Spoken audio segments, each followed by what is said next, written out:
get ready to get sticky. Hello, everybody, and welcome back to Sticky Situations. As you recall, I'm your host, Rachel. You better recall because I'm unforgettable. Please remember to rate, review, subscribe, follow, whatever platform you're listening on. Just click the follow, subscribe. You know what to do. We're on Spotify, Apple Podcasts, probably some others. I think Google too, but who really knows? Remember to like Sticky Situations page on Facebook. Follow us on Instagram at Sticky Situations Pod, and also follow us on TikTok at Sticky Situations Pod. I think I'm hilarious on TikTok, so you guys will too. And TikTok's just a lot of fun, so I'm doing it for you guys. So just watch the TikToks. Unless my TikToks are about you, and then don't watch the TikToks. But, you know.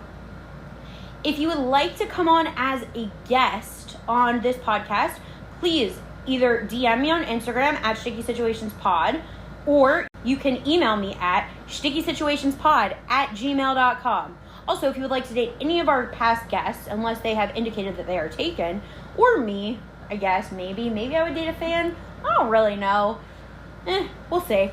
You can also DM me on Instagram at stickysituationspod, or send me an email at stickysituationspod@gmail.com.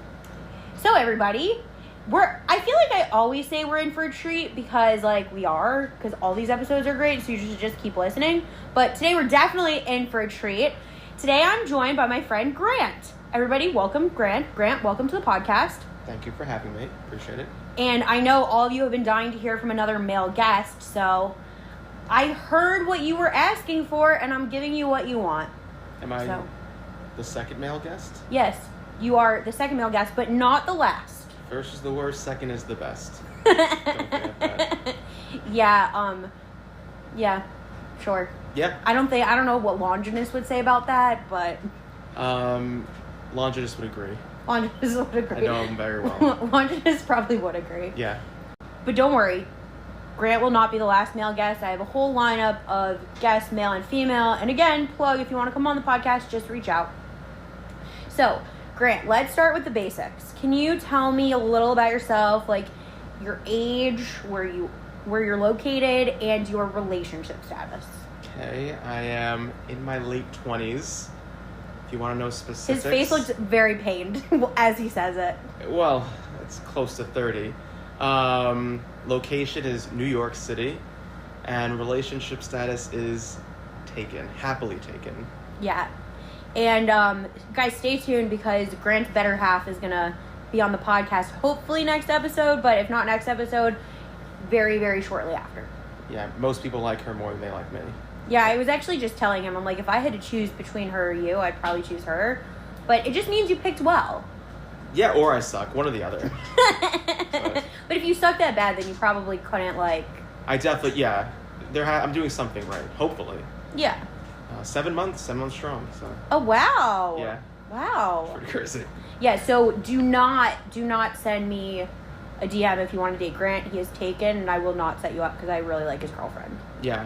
I'll be flattered, though. You can send compliments my way. Yeah, sure. I have a nice voice. I talk too fast, so I'm going to slow it down. I talk fast, too, so it's okay. So, Grant, do you want to jump right in with your stories? Sure. Grant showed up, and he was, starting to tell his stories before we started recording, and I'm like, wait, save it for the podcast. So. Yeah, I have a lot of stories.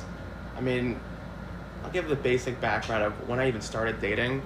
I finished college. I went to college in a place where there weren't many Jews. I'm a Jew. I imagine most people coming on here, Sticky Situations is going to be Jewish. But I went to a college that didn't have a huge Jewish population, so I didn't really start dating until I was basically in my early 20s, out of college, starting my real job. And I downloaded all the fun dating apps that we all know and hate and love. J-Swipe, Hinge, Bumble, you name it, I had it. And I was going on dates way too often. Some of my friends were like, I haven't met someone who has gone so many dates as you. And I, at first, oh, that's pretty cool. And then I said, oh, that's actually pretty sad. How many dates were you going on? On average, how many a week? At least 1 at least once a week. But it was like different girls. It was time? like different girls. Yeah, I gave everyone like 2 dates. Okay. Everyone got a second chance except like most are real bad. Really bad. Some were like mutually really bad. Like I didn't even put my best foot forward. There was one girl who we matched on a certain app. It doesn't matter. Coffee Meets Bagel. I had a love-hate relationship with that app because you get like matches like 5 matches a day. I have not used the app. I haven't. I can't remember. It's been thank God it's been a long time. But I matched this girl and we started hitting it off. We're talking about like Harry Potter and other fantasy stuff that I was like, okay, cool. She could keep a good conversation, and not to get too shallow, but like she was very cute and I was into her. But then we were gonna go out on a date, and I picked a restaurant to go out with. And I know it was early in my dating career. You don't go on restaurant dates on the first date. I learned later on. As we've talked about in previous episodes, everyone knows my take on first dates: coffee, drinks, ice cream. Yeah, I turned into a drinks One of those guy three. only because that was like the easiest date. But I took her out to dinner, but the issue was we had planned to meet. I don't remember the exact time. Let's just say it was 6:30, and I came down from work at 6:30. It was like very very close to my office, and I'm getting texts from her saying, "Oh, I'm running a little late." I was like, "Okay, no problem." Like she's taking the LARR. And then she's like, okay, I just got at a Penn Station. I'm on my way. And mind you, this restaurant was literally 3 blocks from Penn Station. No more, no less. 3 blocks. Sorry, and an avenue. And then 6:30 passes, it's now 6:45. I'm like, oh, where are you? Oh, I'm on my way. I got turned around. I was like, okay. And then 7 o'clock comes along. I'm like, where are you? It's literally 3 blocks. She's like, oh, I went the wrong way. I passed it. I'm like, I didn't believe a word she was saying.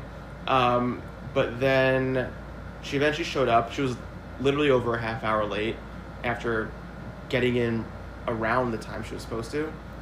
And not to dwell on looks, but to put it simply, her pictures looked significantly different than she did. Mm-hmm.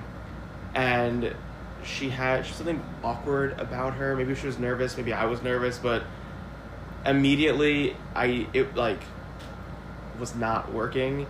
But we had already committed to dinner, so we went out to dinner, and we sat there. And she ordered the exact same thing I ordered because she couldn't figure out what she wanted to eat. And she had this thing where she would like twist her head back and forth. And she was wearing a ponytail and it, like, slapped the back of her neck. Long and the short of it is, it didn't work out with her. She got one date. We gave an awkward side hug after I walked her back to Penn Station. And we never heard from each other again. Yeah, as those dates go. I'm curious if it was a restaurant that was located across the street from where your office is. It was. Okay. It was supposed to be one that's 2 blocks away going up. But then, luckily, it was very... Well, that's a fancy one. Yeah, well, there weren't that many... If you're going out to dinner, there aren't that many options in the city for kosher food that isn't fancy. Well, the one you chose, I've been on many a date at that restaurant, specifically. Yeah, some of them also were first dates that I wanted to leave. I wanted to leave the entire time. I feel like that restaurant's kind of cursed. Yeah, for many reasons. For first dates. Like, if you go on a first date there, you're doomed. Yeah. I've never taken my current girlfriend there, and I don't plan on it. The food is okay. Like, depending on what you get, the food is decent. If you want diarrhea. Okay. just saying. But also, I used to get taken there a lot for work. Yeah. So I was just sick of it. And I'm like, I don't need to go here. Yeah. And then I had some bad first dates there. And I'm like, do not take me there on a first date. So. No dinners for first dates. No dinners for first. Unless, like, maybe if you're getting a slice of pizza, that's very different. Yeah, but even then, it would always bother me because I noticed that a lot of girls were always very nervous to eat food on dates.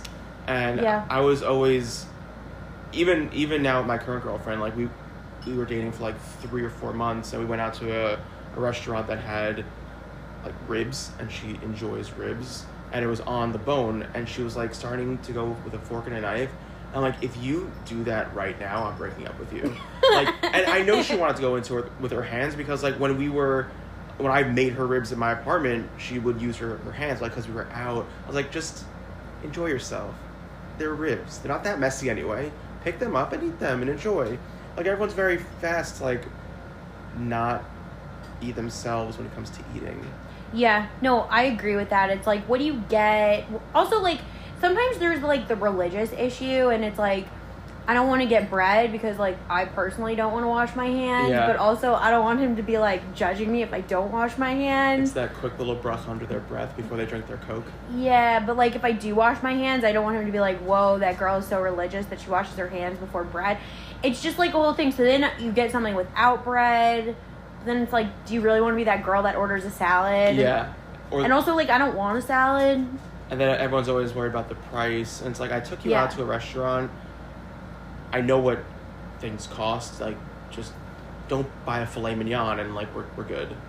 Yeah. Also, I mean, even for drinks, sometimes I'm nervous about the price. Like, if a guy's taking me to a bar, like, he might get a beer, but I'm like, is it okay if I get, like, a fancy cocktail? Like, what do you want? Like, I think I told this story with the last person I recorded with, that I went to drinks with a guy, and then he's like, oh, I don't really drink. And I'm like, you're not taking me to bar and not drinking. Like, you're not making me drink. And, like, they had a frozen margarita on the menu, and, like, I'm a big frozen drinks girl. So, like, if there's a frozen drink, I'll get a frozen drink.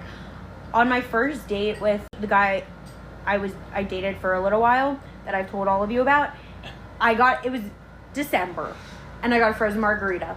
And we talked about, like, frozen drinks. It's a good opener. I like making frozen drinks. But, like, I wasn't going to get a $15 frozen beverage when he's getting a $6 Truly. So then I did the same. And it's like, yeah, I don't know. Yeah. But I'm also not going to offer to pay. Right. I have never once taken a girl up on an offer to pay. On the first, like... My rule was always 2 dates, I pay for sure. Like, no doubt, I will not take a single cent. And then in my head, I was always like, oh, by the third date, I'll take some, if you want to split it, we can split it. And I still never did. But also, I didn't make it to third dates with many girls. they were more like 2 and done. Good times, but not anymore. But there are more stories. Okay, let's hear them. I'm going to tell you the story that I was just telling everyone else as I walked in about this girl. So let me preface, I don't know how explicit I could get, but to put it lightly, I decided for myself a long time ago that I will not have sex before marriage. Okay. I don't know if that's allowed on this. Yeah, you can say that. Okay. I'll allow it. Okay, thank you. Allowed. So that's always been like my thing. I don't usually share it early on because there's no real reason for it to come up early. And if it does, it's usually like out of the blue. But so that's just a side note because it's relevant to this story. And I'm sorry because you already heard some of this, but I'm gonna. It's okay. I was like getting set up while he was telling it, so I did not hear all of it. So I went out with this girl. We also only made it on 2 dates, I think. But it was during a time where I was kind of like dating outside of my quote unquote comfort zone. I was like super over dating. I would have these waves where like I'd be like swiping, and then I wanted to like jump off a building. I was like, okay, I'm done. I can't do this anymore. Everyone sucks. So that's me like once a week. Yeah. So I had like these waves every around a month or so. I would like up and down. So at one of my, like, not on my way up, but like halfway up, I was like, you know what? Let me go out of my comfort zone. I'm Modern Orthodox, so I usually try to date people who are around in my zone.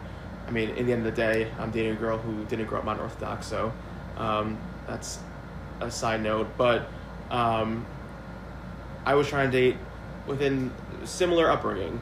But I was like, okay, like out of my comfort zone. So I go out with this girl. Turns out she is studying to be a rabbi conservative rabbi. I also went out with a guy who was studying to be a conservative rabbi. I think he changed his path now. Maybe I'll tell the story later. Is he now an Orthodox rabbi? Well, he called me. Mind you, we had a couple of video calls, and then this was over a year ago, and then we went on one date. It was a terrible date. Maybe I'll tell the story later. But he was still an undergrad, but he was doing a program that was going to be with a big, like, conservative rabbinical program. And he's like, I identify as modern Orthodox, but I'm going to be a conservative rabbi because that's his Baal Tshuva. He had a whole story. And then he called me. So mind you, we went out in like April or May 2021. He calls me 6 months later in September or October, 5 months later, I guess, not 6 months. And he just calls me before Yom Kippur. And I'm like, this is weird. Like, after I told him I didn't want to go out again, we were in a little bit of communication. He might be listening to this podcast right now, and if you are, I'm sorry if I insult you. I don't mean it. Are you sorry? I don't mean it offensively. Like, matter of factly. He's a nice guy. Right. I don't want to intentionally be mean to him, but he would communicate with me sometimes. As you guys know, I had my previous podcast. He would listen, and sometimes he would like DM me and tell me he had my number, but like we communicated mostly via Instagram. But he would DM me and like give me his thoughts on the podcast. One time he had a guest that he suggested who ended up saying no to be on the podcast, but it was actually a very good idea. So he just like out of the blue called me. I had not spoken on the phone with him since April. And I'm like, why do I have a missed call from him? And it was in the middle of my work day, so I didn't answer. So then he texted me. He's like, call me when you have a chance. I just like want to chat for a few. And we had been in a little bit of communication. I knew enough that I knew he had a girlfriend. So I'm like, I know he's not calling for anything like that. And I made it clear that I didn't want to date him. You would hope he's not calling for anything like that. I would hope. I also had a boyfriend at the time. And he knew that also.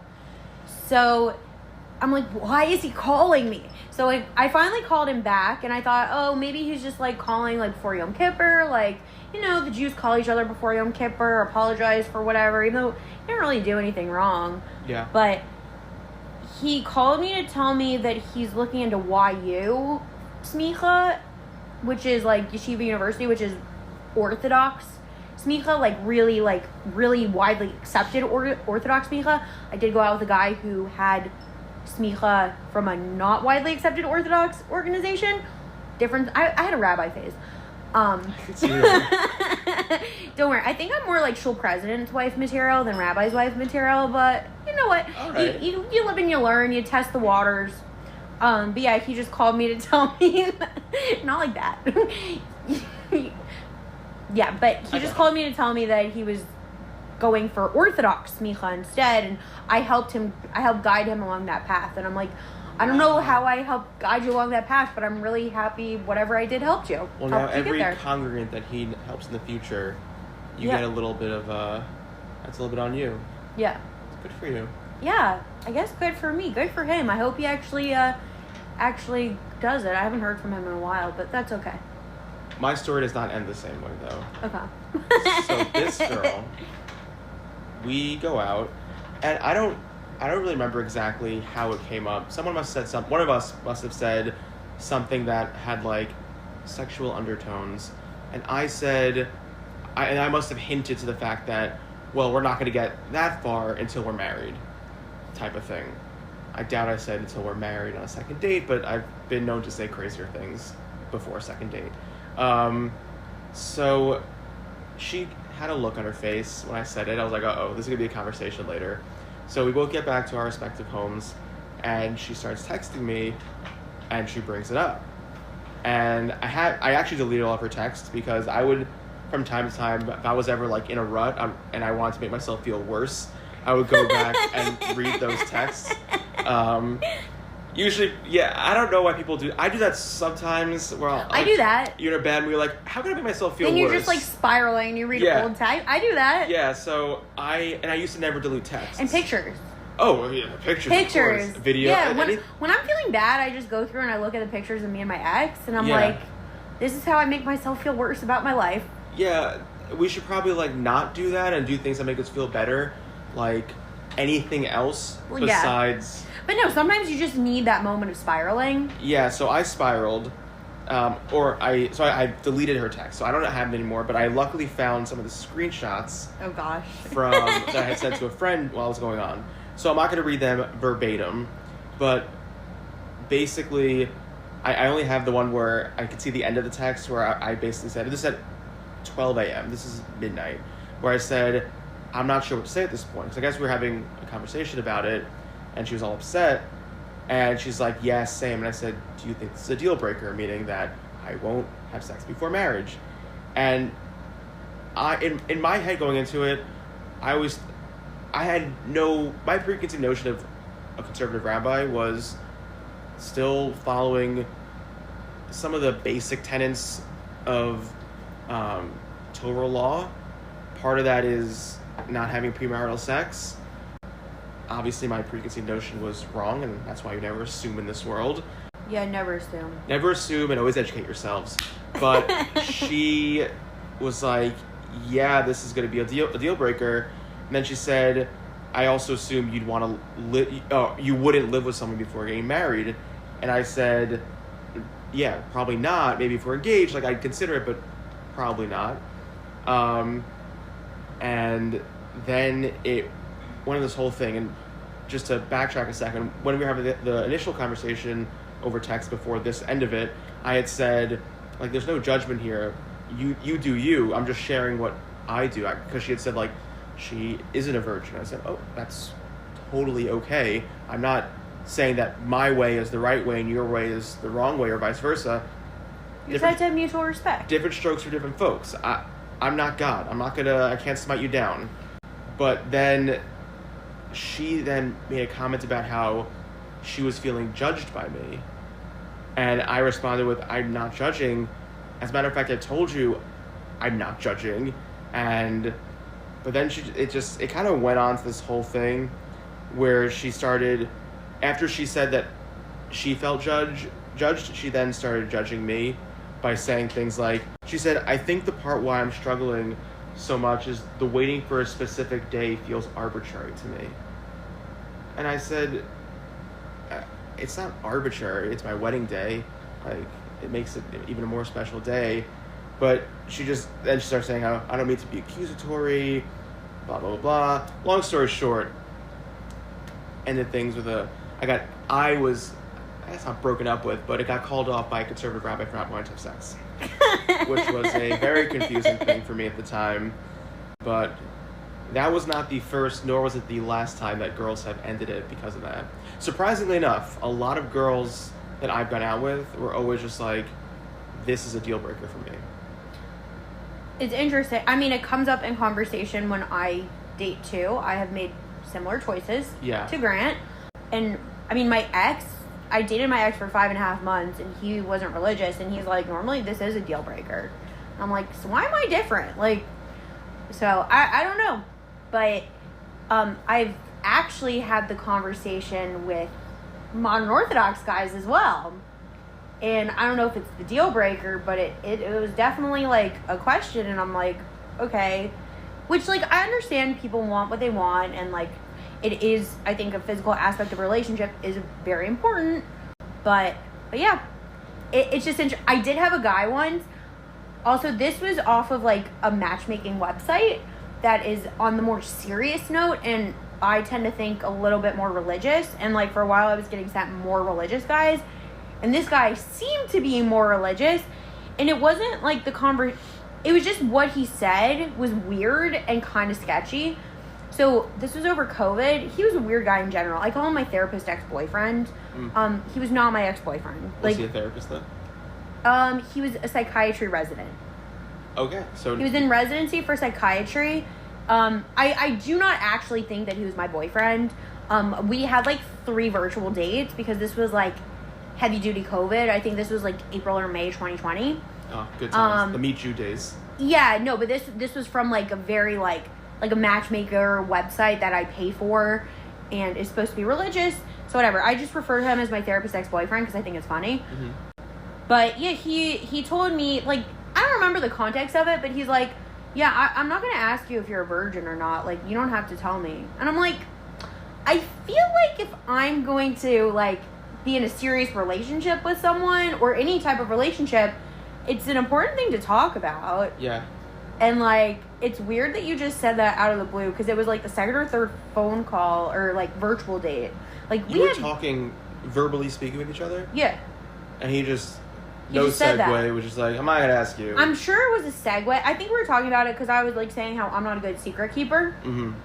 I can keep other people's secrets. Like, if someone tells me a secret, I can be trusted with their secret. I'm not going to go and blab. But for myself, I don't see a point in having secrets. I just tell anyone anything that they want to know. I'm very open because, like, what's the point of having secrets?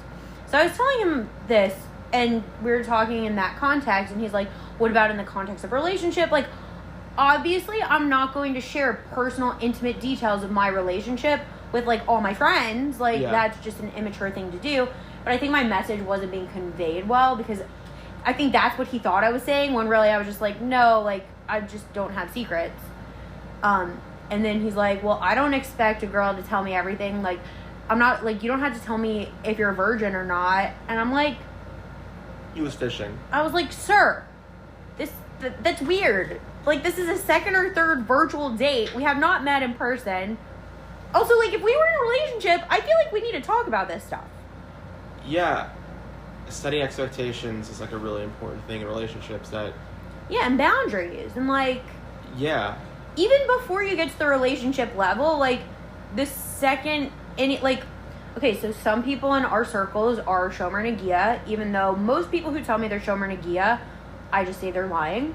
Most are. Or they are not attracted to the members of the opposite gender. So, but, like, in any type of dating situation, once you, like, are dating someone for a little while or in a relationship, like, a few dates, like, a little bit of physical touch, like, people get physical in some way, like, even, like, a handhold or a hug, and, like, you have to set boundaries of some sort, and that requires discussion if it becomes relevant. So I'm like, you're seriously gonna say you're not gonna ask me that? I think that's, like, a red flag. Yeah. Yeah. He was, like, encouraging me to smoke weed, and I'm like, okay, like... Just in general. Just in general. He's like, yeah, it relaxes you. And I'm like, okay, cool. Like, I've dabbled a little bit, but, like, it was just weird. And then I was talking to a friend later, actually one of the friends who I've had on this podcast, and she went out with the same guy. And she's like, he said the stuff like that to me, too. He's just trying to find his pothead, virgin, non-virgin girlfriend, wife. Yeah, I don't know what the right answer to the virgin question is. Yeah. Like... One of the things that actually surprised me a lot, talking to me about guys, was I came to visit a certain Jewish community when I think I just finished college.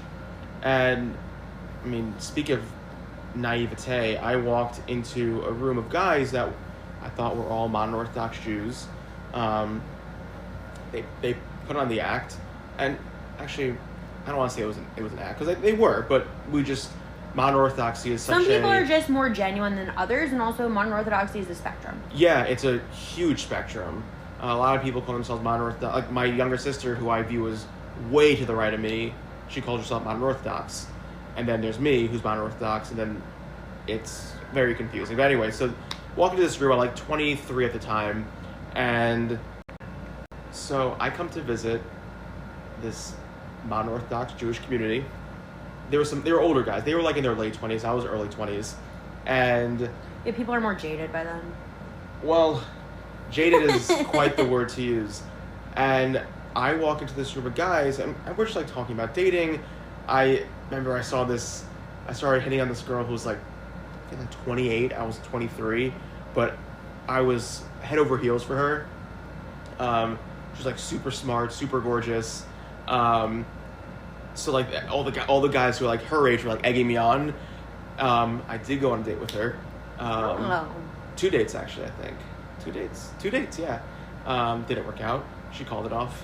Was it because you were 23 and she was 28? Yeah, I hadn't even started working yet. Yeah.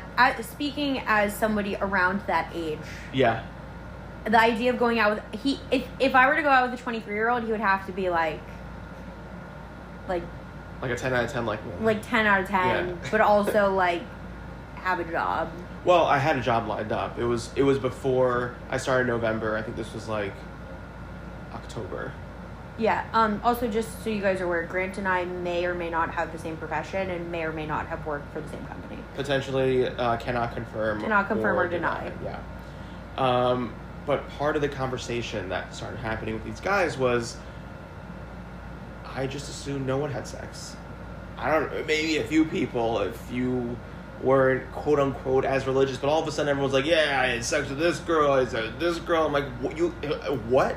And he's like, yeah, then this guy with this girl, this guy, and it was just this whole thing, and the veil was lifted up from in front of my eyes, and I was like, oh, this is real life. Yeah. Yeah, and then then I learned that everyone has sex, and I'm the odd one out. Yeah. Which is... At least you had a better way of learning that. I learned it in a very different way. Uh-oh. I don't know if I should say. You have to say. I was with a guy. Yeah. And like some stuff was going on, you know. Hand-holding, of course. After a date, some heavy hand-holding. Heavy hand-holding. And then I'm like, yeah, just letting you know I am not going to do this. Mm-hmm. I am waiting for marriage, all of the spiel. And I'm like, from the context of this conversation and hand-holding, I'm guessing you have. And yeah, that's how my veil was lifted too. I think I kind of knew before that, but like, that was really what put me into reality. Yeah. And it's crazy how many things got called off because of that. Like, I was with this girl for five weeks. It was over COVID also. And we were really hitting it off. Like, things were going really well. And then I told her, not super early, but like maybe within like 2 or 3 weeks of dating, I just want to be straight up. Like, because at that point, if we're talking for that long and we've gone out on like 2 or 3 or 4 dates, and like, I could let you know just in case, again, just to set expectations. Yeah. And I told her, and she seemed okay with it. She even said she was okay with it. And then at week 5, she's like, oh, I want, like, we need to talk. And I was like, okay, like, I know where this is going, but I hadn't connected the dots yet because she was so accepting of it when I told her. And then we get together, and she says, like, you know why I'm ending it? I'm like, I actually don't. Like, I have no idea. She's like, well, it's the sex thing. I can't get over it. And I was like, you told me. I was like, okay. And then I was like, okay, I respect your decision. Like, this is a non-negotiable for me. I will not change. And if you're ending it now, it seems like after you had time to sit with it and like accepted it and now not accepting it, that means you had time to sit with it and you made your decision. And then she made a comment to me about how I wasn't fighting for her. And I was like, I'm not going to fight for you if we have a deal breaker. If my deal breaker is I won't have sex and you must have sex, then we're not going to work out. I'm not changing and you're not changing. Yeah. Sometimes, not with that specific reason. Yeah. But like, if you're at a major thing, for me it was Shabbos, keeping Shabbos. Mm-hmm. And like, when you're on one side of it and you're like, I'm not going to not keep Shabbos, and he's on the other side and he's like, I'm not going to keep Shabbos, it's like, there's nowhere else to go. Right. And as a side note, she did end up calling me back. She wanted to get back together. Oh, a re-returner. And I was like, nothing changed. But I was really into her, and I definitely stayed by her way too long. Then she told me to go think about it. And then I did go think about it, and I still came up with the same answer. And then she freaked out at me because she's like, I thought you were the type of guy who, if given the time to think, you'd make the right decision. And I was like, just because I didn't make this decision you wanted doesn't mean it's not the right decision. Or, like, yeah, if I more time, I might change an opinion, but I'm not going to take you back or put us back together just because you want to now. Nothing's changed. Yeah. Did she yell at you for not fighting for her again? Well, yes. No, not for not fighting for her, but I decided to do this in person, which I was told was the dumb move, but I thought I was being respectful by doing it in person. Which I guess in hindsight, if I was just going to say no, I shouldn't have done anything. I should just, like, texted her. But I went in person. She's like, why'd you even bother coming here if you weren't gonna, whatever, this whole thing. So interesting. I have a question. I have an answer.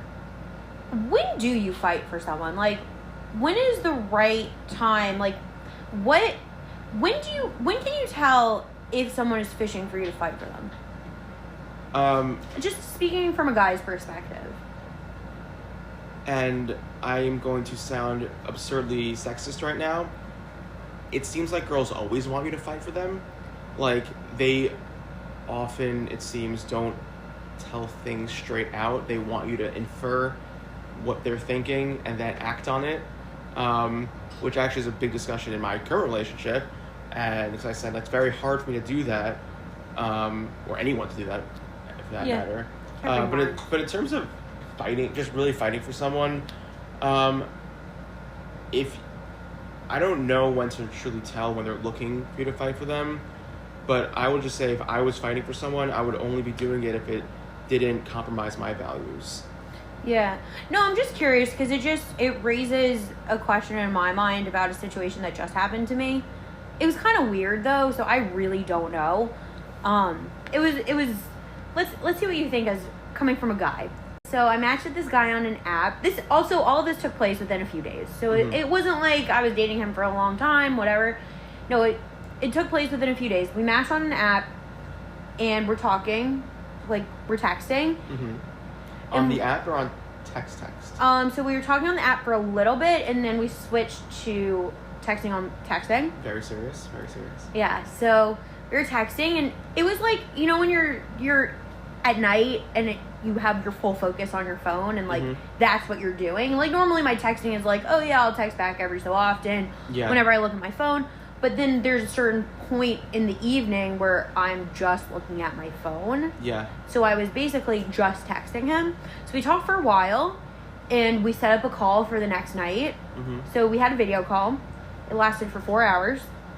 Damn. Like even before the call, he was like texting you, like talking to you, like feels right. Like this, like something about this feels good. And I'm like, okay, I'll believe it when I see it. I'm like, I'm not convinced there's not something wrong with you. Like I'm very jaded and I'm very suspicious. And like, just because a guy's a good texter doesn't mean anything to me. Very true. So, and like even before this call, I'm like trying to figure out what's wrong with this guy.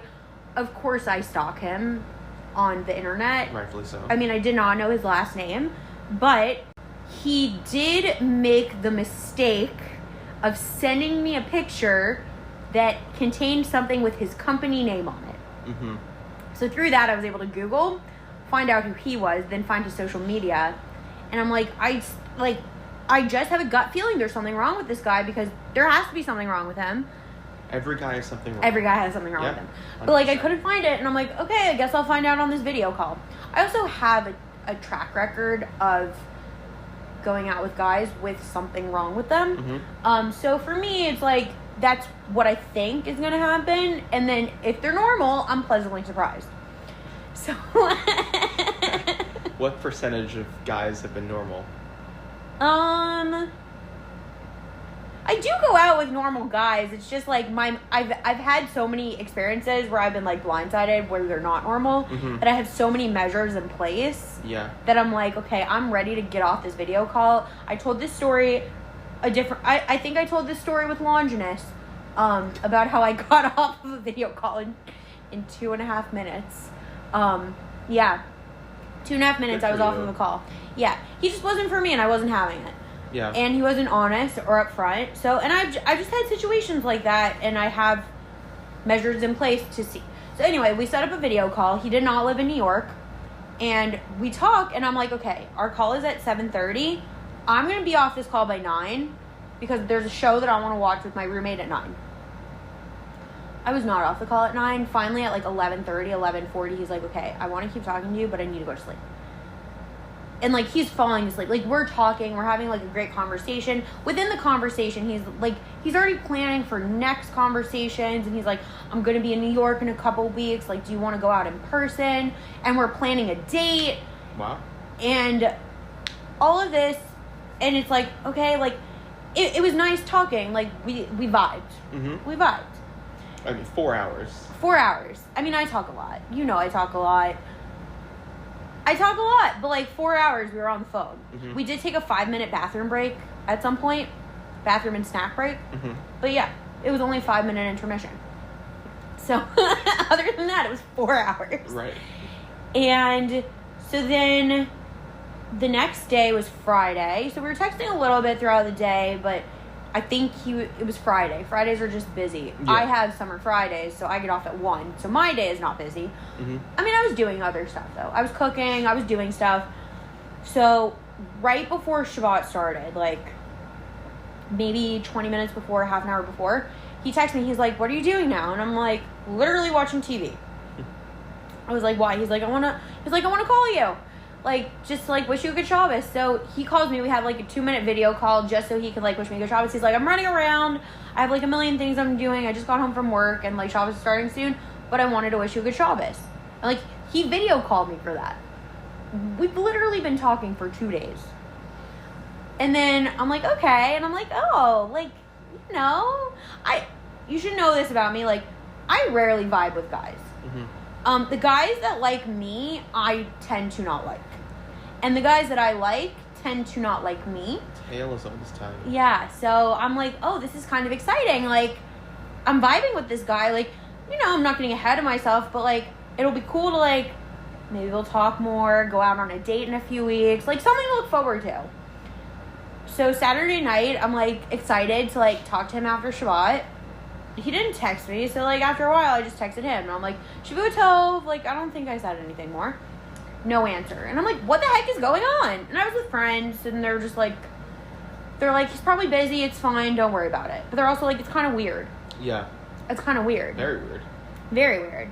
Because, like, I'm used to guys, like, after Shabbat, like, have the text right away. If they're really into it, like, they want to talk to me. I mean, he called you. He called me. Video called you. He video called me before Shabbat. Right.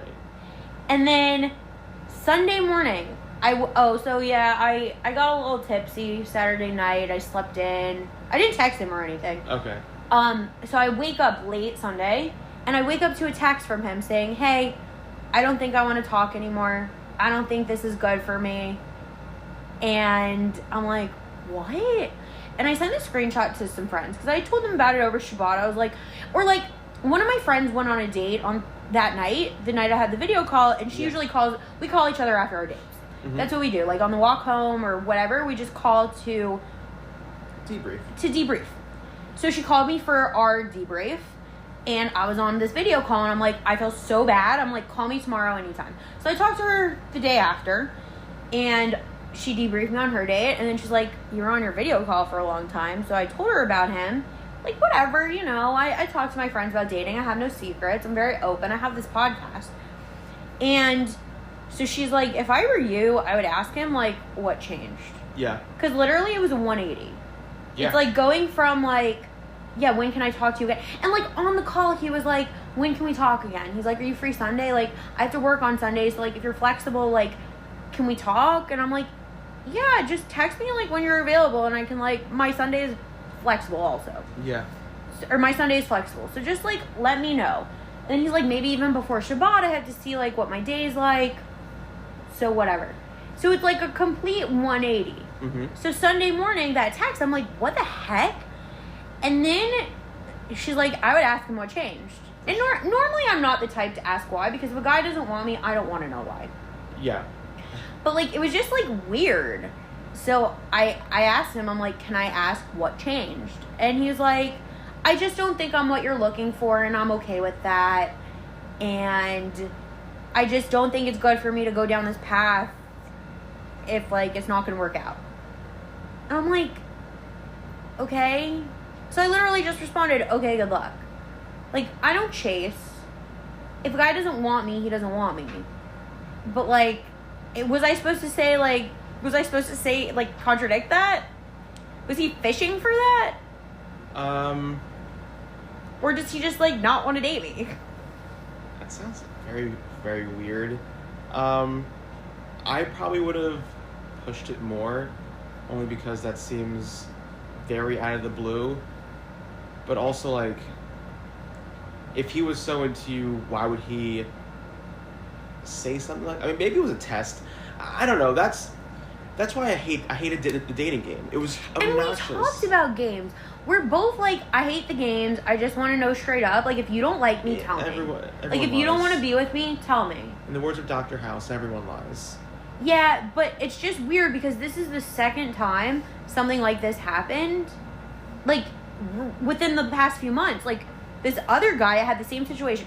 My J-Swipe algorithm is somehow messed up, and my distance range is messed up, and it doesn't listen to my distance range, and I keep getting guys not in New York, even though my distance range is set like 50 miles or 100 miles. Mm-hmm. Sometimes I play around with the distance, but I know for a fact that these were not from when I was playing around with the distance. Mm-hmm. And I had another guy. This one was even weirder, because we talked a few times. We were talking for like a week or so. We had like, and he had a flight. Mm-hmm. He had a flight into New York. He was supposed to come that weekend. He had some friends here. I don't think he was coming just to see me, but we were going out. He had a whole date planned. He kept telling me, he's like, I know you only, I told them about the podcast. Both of them know about this podcast. So both of you, if you're listening, I need some clarification. Please reach out and tell me what happened. And if you want to come on the podcast and talk about it, that might be interesting too. That would be fun. That would be fun. I really want to have exes on to talk about it, but whatever. I digress. So we talked for more, we had more than one call. He had a flight. He had a date planned. Like, his flight was that weekend. Like, he was flying in for the weekend. This was Wednesday. All of a sudden, Wednesday afternoon, he goes silent. I'm like, okay, what is going on? I didn't think anything of it because sometimes he works late, and he told me he works late, and I'm like, okay, he's coming to New York. Maybe he's just working extra late for his trip. The second I have to justify things in my mind, I know it's not right. And so the next morning he texts me, he's like, sorry, I was in the ER with my dog all night. Okay. And I'm like, I'm so sorry, is everything okay? Like, I'm a compassionate and understanding person. Of course. I'm like, is everything okay? He's like, yeah. He's like, but the dog needs to have emergency surgery. I have to postpone my trip. He was supposed to leave either Thursday or Friday. Like, this was Thursday. Mm-hmm. He's like, he's having surgery tomorrow, so I have to postpone my trip to New York. I'm like, no worries. Like, I completely understand. Like, your dog, like, surgery, whatever. Like, what am I supposed to say? Like, no, go take care of your dog. Yeah. But the weird thing after that was, I gave him, like, some time because he, like, was dealing with his dog, and I guess that I don't have a pet. And I guess that's emotionally traumatic. I asked my friend who has a dog and is very attached to her dog. And she's like, yeah, just give him some time, give him some space, it's fine. Mm-hmm. So then on Sunday, this was on Thursday morning. I didn't hear from him from Thursday morning at 10 a.m. And mind you, we were in pretty constant communication. Yeah. Until Sunday afternoon. Sunday afternoon, he sends me a text that he picked up the dog. And the dog's, like, not so happy. We have, like, 2 back and forths. And then he stops answering. I'm like, okay, this is weird. And for me, I just hate being ignored. Like, that's my number one. Like, if you have something going on, tell me. Yeah. Like, I'm understanding. Like, if he would have been like, I just need to, like, be with this situation for a few days, like, can I reach out in a week or 2? Yeah. I would have been fine with that. That's fine. But, like, don't just, like, not communicate and ignore me. Mm-hmm. And he was ignoring me at this point. Because at some point I had texted him. He was ignoring that text. And then so finally on Monday I sent him another text and I was like, hey, how was the first night having the dog home? And he didn't answer. Like, completely ignored. Meanwhile, he's like watching my Instagram stories, as they all do. And I'm like, what the heck is going on? Like, he watched every single one of my Instagram stories from the whole weekend. Like, the whole weekend, he was watching all of my Instagram stories. Right. But nothing. Like, ignoring my texts, watching my Instagram stories, and I hate that. I hate being ignored, especially because I know you're on your phone. Right. And I know people mindlessly watch Instagram stories, but, like, or maybe he didn't have the emotional capacity, but he could have just texted me, like, hey, I just need a few days. Again. Basic communication. But no. So finally on Tuesday night, I drafted a text with my friends. I was going to send something even meaner than I did. What I sent was very nice. Just being like, hey, like, I genuinely hope everything's okay, but I'm just kind of confused. Like, I don't really appreciate being ignored, and, like, I'm just taking it as that you're not interested. Yeah. He sends me back right away, like, within minutes. like, oh my gosh, I'm so sorry. No, this, that. Excuses, work. I took off. I'm just so busy at work. I haven't looked at my phone and all this. And I'm like, I can see they're watching my Instagram stories.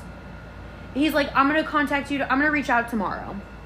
I'm like, okay, fine. I'm like, no worries. It's fine. I'll speak to you tomorrow.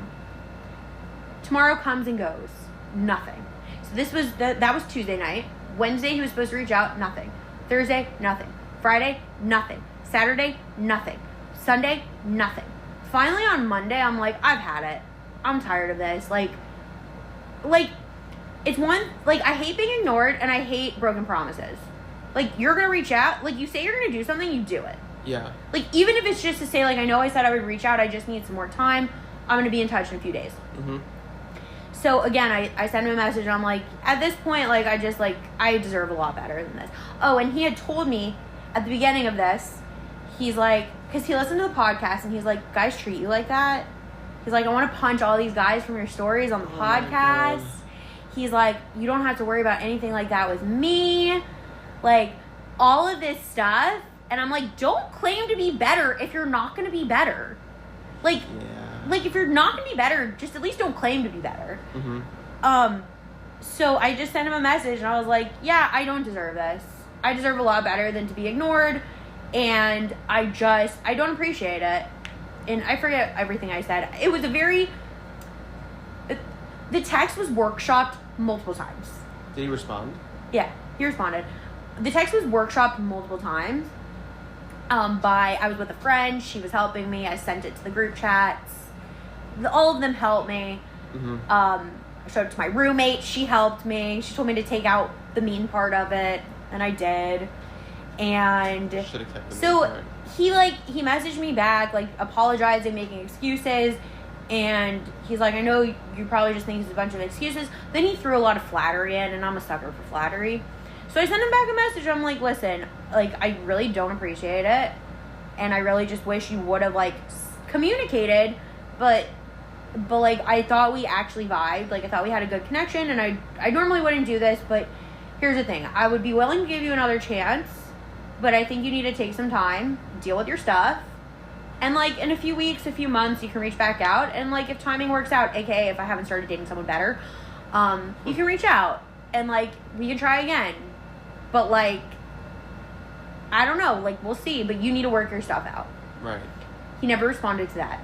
Still watches my Instagram stories sometimes. Maybe he's listening to this podcast. If you're listening to this podcast, you know who you are. And, like, maybe I'd give you a second chance, but I need some groveling and a lot of flattery. And a lot of apologies. And, like, the only way you'd ever have a chance with me ever again is if you acknowledge what you did and never do it again, even though I wouldn't trust you to say that you wouldn't do it again. And if it's the other guy, like, maybe you are what I'm looking for. Maybe you don't know what I'm looking for. Like, I don't know. If you reach back out, I would give you another chance, maybe. But the other guy who did it, I'm not what you're looking for. I feel like that was an excuse. Was that fishing for me to fight, or was that an excuse? I have heard a lot of the excuses before. Different variations of that one, like, oh, I won't treat you right, I'm not the right person for you, you deserve better than me, type of thing. So it could be that. Maybe he was looking for something, or maybe he was just delusional. He's like, I'm not, she wants something better than me, and he has really low self-esteem, and he just wanted you to say, no, I do want you. I don't know that I want him. We had one phone call, one video call. 2 video calls. Okay, I guess they balance each other out, because one was 4 hours and one was, like, 2 minutes. True. So they balance each other out. Yeah. I mean, but, like, a lot of that has to do with, like, ghosting also, which is, like, you're talking to someone and then all of a sudden they stop answering out of the blue when everything seems like it's going so well. And I've had my fair share of ghosting as well. Being ghosted. Never ghosted, as far as I'm aware. How do you define, like, would you define ghosting as, like, if you're just chatting with someone in the app and you just stop responding, do you consider that ghosting? Or it's, like, at what point is it ghosting? My opinion has fluctuated from time to time because I've heard enough arguments on both ends to, like, the arguments are rational from both sides. my general take was, if you're talking on the app for like a sitting, like a day or something, and then you just stop responding, that's not ghosting. That's you got bored, or you were talking to someone else and it picked up, so you're gonna stop with this person. But if you're talking for a few days, relatively consistently, like conversations are flowing, not just small talk, even if you're still on the app, I think you owe it to the person to just say, hey, something came up, or I'm not interested, or think of any other excuse, and just let them know not to wait for you. Because I have personally been on the receiving end of ghosting where they kind of just leave you hanging, and then they'll respond like very infrequently, but they're still responding because they're dragging you along a little bit. Yeah. They're talking to someone else for sure, but like I don't know. I do that too. Maybe I'll sometimes. keep Grant around for a little bit longer. But if you have a rapport already, like you built something up, which could happen in a day, but give it at least a week, I think you just owe it to the person to say this isn't gonna happen or something like that. Yeah, I guess it is confusing. Like I had one guy I was texting. This was a few months ago, and like we were talking pretty consistently, and then I just became less and less and less, and then finally he just stopped answering, and I'm like, okay. Yeah. Like I knew it for what it was. Like we didn't go out, we didn't talk on the phone, we didn't have anything scheduled, but I'm just like, this is kind of annoying.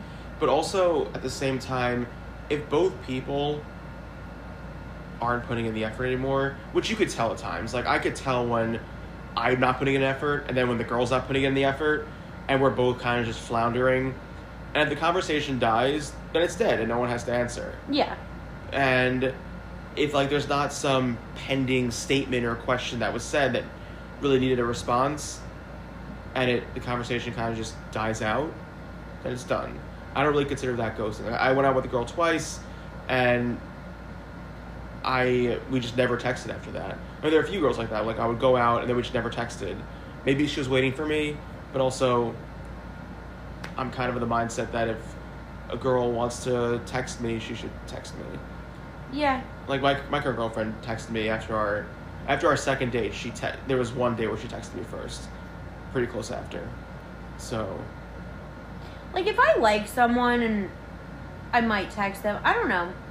It depends. I also talk a big game, and sometimes I do differently than I say I do. Well, that's the whole thing with the games is like. Yeah. Like, if my criticism I always got for myself, one of my friends like was relentless with me. She would always say how I come on way too strong with dating, and it's true. I come off very strong. I have a very big personality, as you well know. Yeah. I have no filter.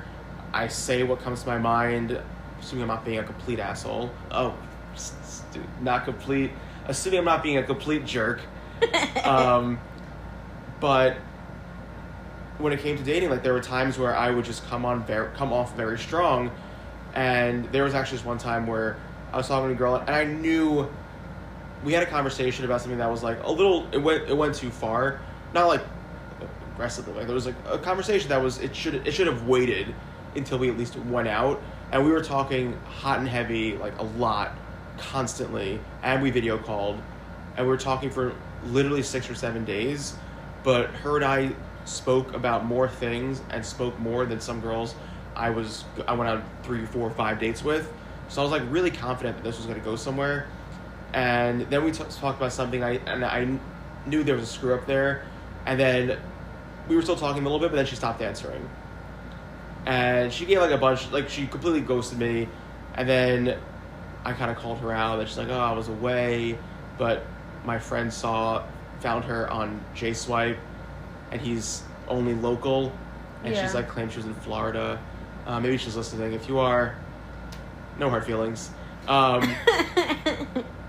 yeah, she ghosted me, and then I called her out on it, and then she said, oh, I never wanted you to feel that way.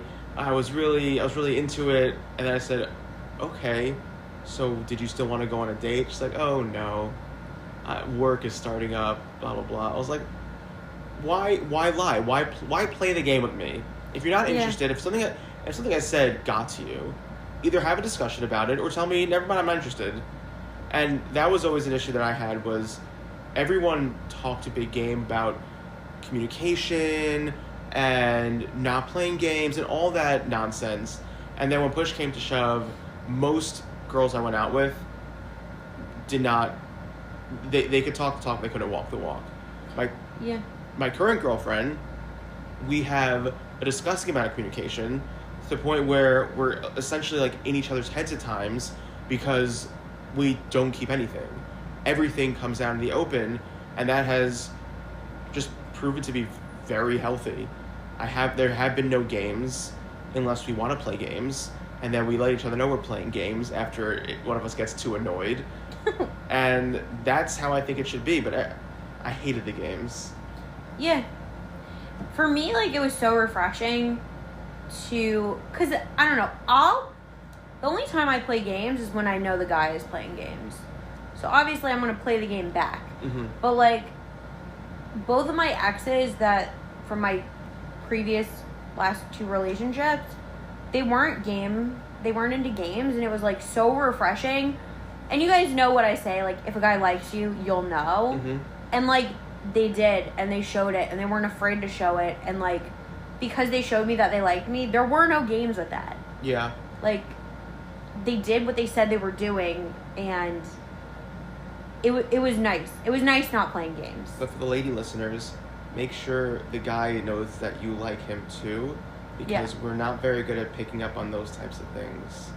Yeah, I've been told I'm very hard to read with that, so I've tried to be better, which is also, like, why I'm like, okay, if I'm interested in a guy, then I'm not just gonna be so passive. And usually I like the guy to make the moves. I don't like chasing. I like to be pursued. Right. But, like, even the guy I was telling you about, the 4-hour video call guy, I texted him Saturday. He didn't text me Saturday night, so I texted him. Yeah.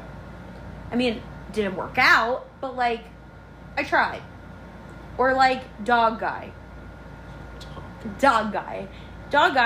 I was like, okay, I'm not hearing from him, let me text him, like, maybe he's waiting for me to reach out.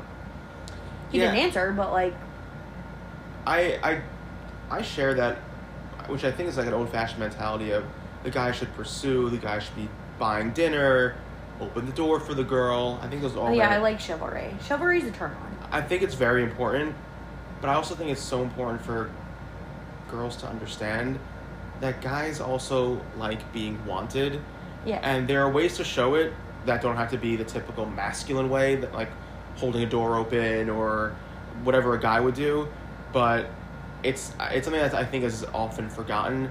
And then I've had conversations where girls are like, oh, you didn't know I liked you? And I'm like, how could I have known you liked me? You did nothing to my oblivious man mind that would have told me that you liked me. You need to throw yourself atop me and then say, I like you, Grant. And I'm like, oh, so do you like me or something?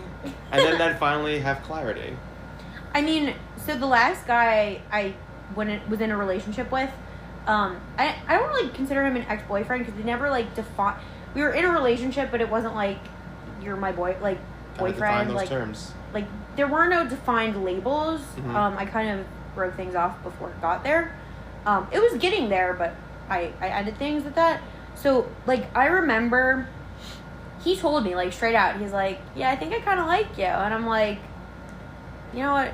Screw the games.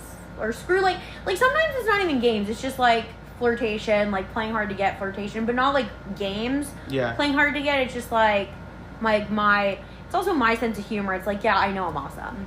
Yeah. But, like, I told him, I'm like, I kind of like you too. And from there, it was just, like, open. Maybe he couldn't read me some of the time, but Mm-hmm. I don't know. I think a lot of my actions, like, if I'm actively, like, talking to you and wanting to go out and wanting to spend time with you, that's me showing you that I like you.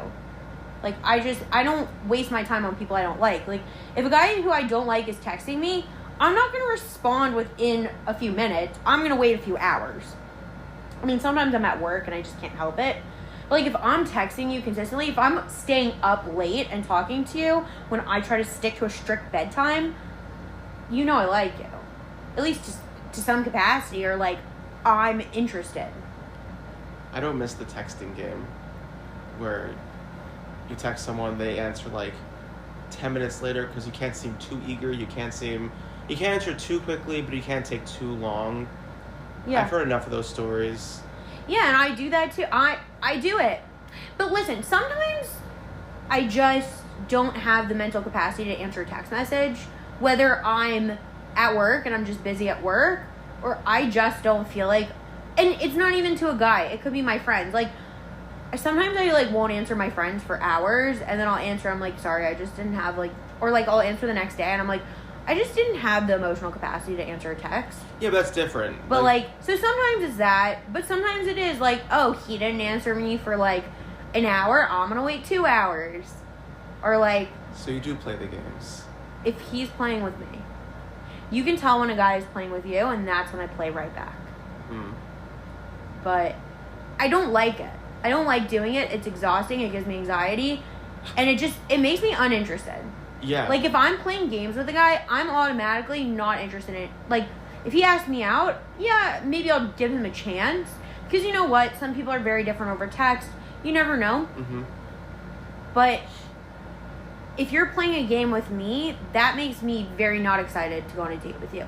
Like, if you're open and honest and, like, wanting to talk to me and giving me the attention and I feel like I'm vibing with you, like, I'm going to be excited for the date. Yeah. Like, when Dog Guy was supposed to come in, I was excited for that date. Yeah. But, or even, like, this other guy. We nicknamed him Horse Guy because he has a horse. And I'm like, I even told him when we hang up on our video call, I'm like, just don't text me like 2 days before you're supposed to come to New York and tell me that your horse needs emergency surgery and then ghost me.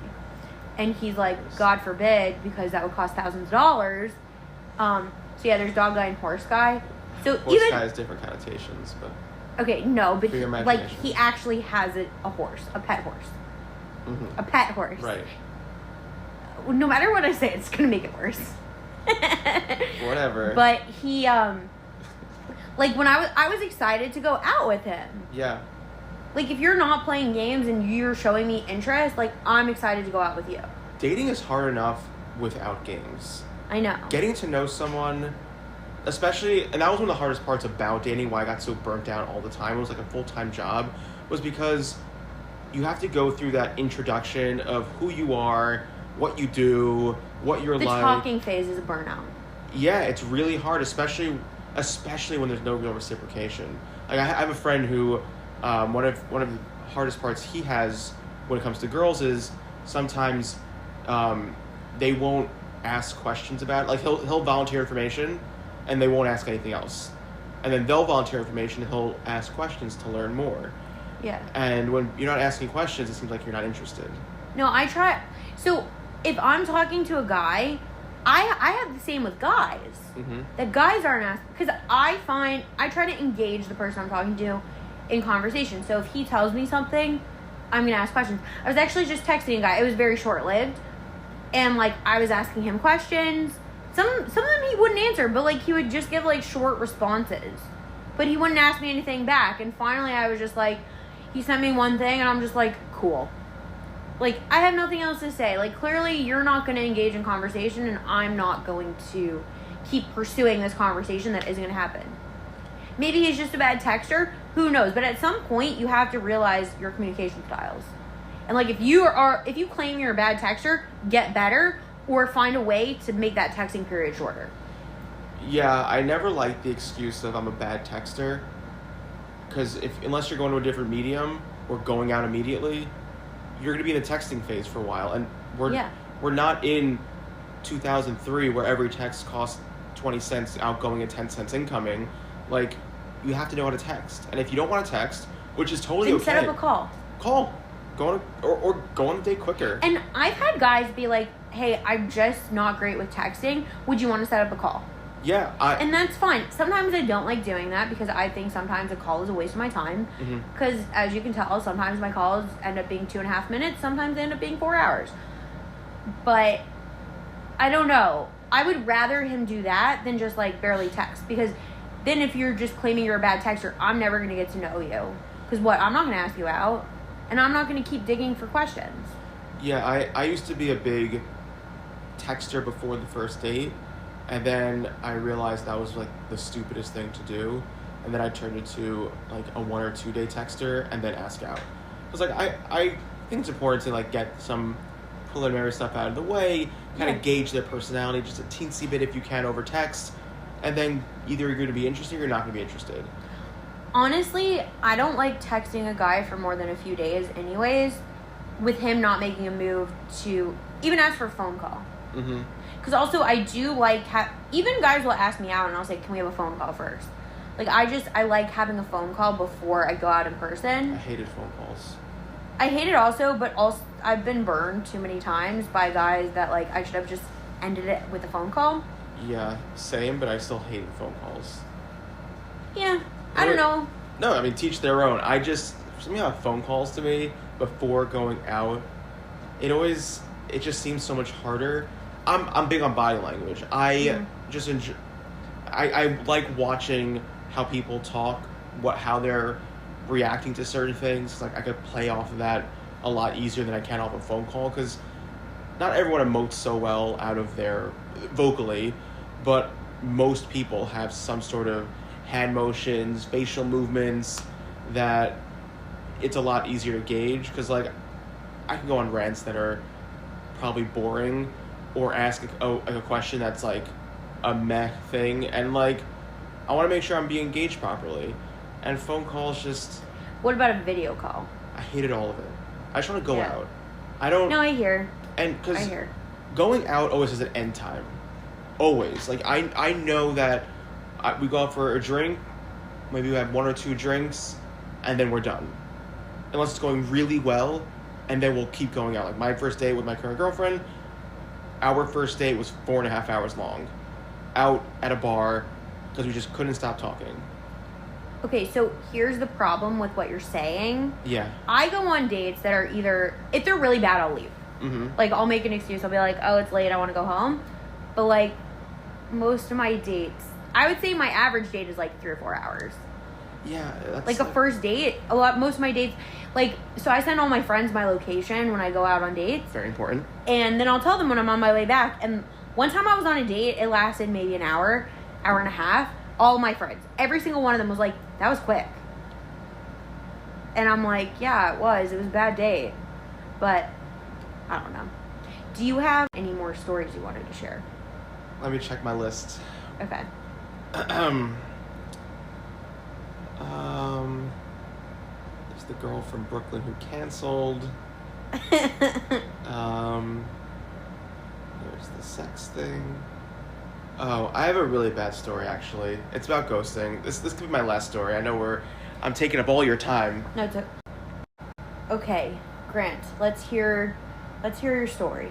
Okay, so this is match with this girl on Coffee Meets Bagel. All these Coffee Meets Bagel girls. I've never used the app. Don't use it. Don't use Okay. any apps. Find a guy in real life. Yeah, that's... Not that I do. Yeah, Or did. I don't... It's, like, impossible to find a guy in real life. Yeah. The one guy who I kind of liked in real life is yeshivish and doesn't like me, so... So match with this girl, and she's like your classic... You could just tell by the picture she took, she thinks she's the bee's knees. She's really hot stuff, let's just say. You could tell by the way certain people take pictures and like what they're posting. You could tell when people think very highly of their looks, which is fine. If you're beautiful, flaunt it. That's what I say. And if you're not beautiful, pretend you are. That's what I always do. So, match with this girl, and I don't remember exactly what I said, but I had some opener, and then she was like, "Is that the best you got?" And I was like, "Okay." So she's playing games, but you know what? Maybe it's some banter I could play right back to her. And I wrote back this whole elaborate thing about our first date. What we were gonna do was like this whole 3-part thing where we go to the zoo, we get lunch, and then we go out later. Maybe it wasn't even the zoo. I have no idea. But it was a whole elaborate thing. And she's like, "That sounds like fun, but like something like kind of generic or something. How about we do something really crazy?" And then she listed off like a few things like hot air balloon and a bunch of other nonsense. And I was like, and I actually looked at the hot air balloon for a hot second. I was like, "Oh, how much would that cost?" It was like $2,000. I said, "Okay, that's not Not for a first date. Not for a first date. Maybe if I propose." Yeah. And I think she suggested it was a WNBA game. And I was like, okay, no one goes to the WNBA because it's the WNBA.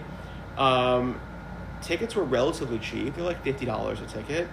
And so it's still expensive for a first date. Yeah, but I'm a crazy person. And like I said, I always come on too strong, so it's like, whatever. This was last summer, actually. Wow, it's a year ago. I actually remember you telling this story in the moment. I was at your apartment. Really? Yeah, Longinus and I were watching Bachelor in Paradise. Yeah. Yeah. So... This is before we were really friends. Yeah, we were friendly, but we weren't as... we're a lot closer now. Yeah. So... Yeah, Longinus and I were watching The Bachelor and a couple other friends. Yeah. And I remember you coming in really upset about this story. But please tell it again. I didn't hear I don't remember the whole story. So... I was like, there's this... There are tickets available for this date. And I was like, what seat? I sent her screenshots of like the seating chart, and she was basically like, you pick, you choose. So I said, okay. I bought tickets. I sent her a screenshot, and this is all over the app still. And I said, looking forward to our date on like Wednesday, such and such date at such and such time. And then she didn't respond to me. And if you don't know, Coffee Meets Bagel conversations last for 7 days and then they close. And you can't reopen them unless you have what are called beans, which usually you have to pay for. Other times, like, you'll get free stuff if, like, I forget exactly how, but, like, you can get free beans. I just so happen to have some free ones. That's relevant for later. And the day the conversation was closing, she still hadn't responded, so I wrote back, so I guess you're not looking forward to our date? And then the conversation closed, and I had these 2 tickets, and I couldn't sell them. It was a WNBA game. There are 8,000 seats still available, so no one's buying them. And I didn't want to take anyone else with me because I had no other girls to take. Oh my god, sorry, I had to take that big sip of water. In preparation. Yeah, so I also play kickball during the summer, so I ended up just going to kickball instead. And I literally just flushed $100+ down the toilet. And it really got to me, though, because the type of banter she had originally, I kind of like. Like, I like when a girl's like, you could do better than that, Grant. Blah, blah. I was like, okay, I'm up for a challenge. Like, it's a game, but, like, it's more of a challenge. Like, think of something better. It's flirty. Yeah, and then that's a fun first date. It's a cool first date. Who goes to a WNBA game? In general, no less for a date. Yeah. So I was upset, and I kept thinking about it. And then I was like, I have enough of these stupid beans to reopen the conversation and tell her off. And when you reopen it on... with the beans, I think it opens for like 30 days or 60 days or something like that. This might have been August, actually. It must have been August because of the end of the story. So I reopened the conversation and I said, hey, I don't know if something happened in life that just caused you to not respond. I hope everything's okay, genuinely. But you should know that if something did come up, you should have just said something and not left me hanging. I bought these tickets. Like, this was a date we had planned. She didn't answer until right before Rosh Hashanah. I get a text on Coffee Meets Bagel with this whole elaborate apology. I'm so sorry, I was traveling. I usually exchange numbers with someone. I didn't realize. First of all, you were traveling. We scheduled a date. Like, shut up. Yeah. Excuses. I usually exchange numbers. I feel so bad. If you still want to go out, drinks are on me. You should have been like, no, Venmo me for at least your ticket. I would have been like, what's your Venmo? And then send her a Venmo request for like $50. Yeah, I should have done that. Instead, I said, I basically said I forgive you because right before Rosh Hashanah. So why? Better person than I am. I always my mother calls me a schmuck, or a doormat. Just people wipe their shoes on me, and that's how I live my life. Yeah. I said, I forgive you. But I said, if you're not, but like, don't go out with me because you feel bad. If you're not interested, we're not going out. I said, but if you are interested, I'm happy to grab drinks with you. Did she respond? No. No. Yeah. I would have not even responded to that. Be like, I forgive you. What's your Venmo? Yeah. I want the money back. And it's not even for the money. Like, okay, you're out $100. Yeah. It's for the pettiness. I filled my petty quota by reopening the chat. But that was a really bad one. And that's one I forgot about for a while until I was driving to AC with my current girlfriend and two of my friends, and we were just talking about all my past flames, and I had gone through a bunch of them, and then my friend turned to me, he's like, you forgot this one. I was like, oh, I did, didn't I? Because we were only talking for like a day or two, and it's not like we exchanged deep information, but it was enough that I just forgot about it. But yeah, that was really messed up. Yeah, that is. I remember in the moment when you were like talking about it, I was I'm like fuming. That's really, you were wondering if you should open it, like use the beans to reopen it, Yeah. like in the moment. Yep. I do recall. This was last summer. Yeah, I think it was August. It must have been August because I reopened it for 30 days. And It's whenever Bachelor in Paradise started, because a few of us watched the Bachelor in Paradise premiere with your roommate. Right. Yeah. With Longinus. Oh. Longinus. Longinus, right. Yeah. That is his birth name, as far as I'm aware. But now everyone knows my name. They don't know my... Anyway. It's fine. Yeah, so that was one of the worst stories I ever had. Just in terms of, like, inconsiderate people. Yeah, no, that's terrible. But the moral of the story is never put money down before you have a phone number. Right. Don't pre-order the date. Don't pre-order the date. It's like video games these days. Don't pre-order video games. There's no reason to. Don't pre-order Unless a you date. could easily go with a friend. Yeah, if I had a backup... I mean, If it was movie tickets or like concert tickets or that was something also else. the hardest part was I had kickball that night. All my friends were doing kickball with me at that time. Mm-hmm. Or most of my friends, a bunch of them. And I was going to skip kickball to do this. So the friends who I would have taken weren't interested because they were playing kickball. And I couldn't find a new date in time because it was... Like, the date was here already.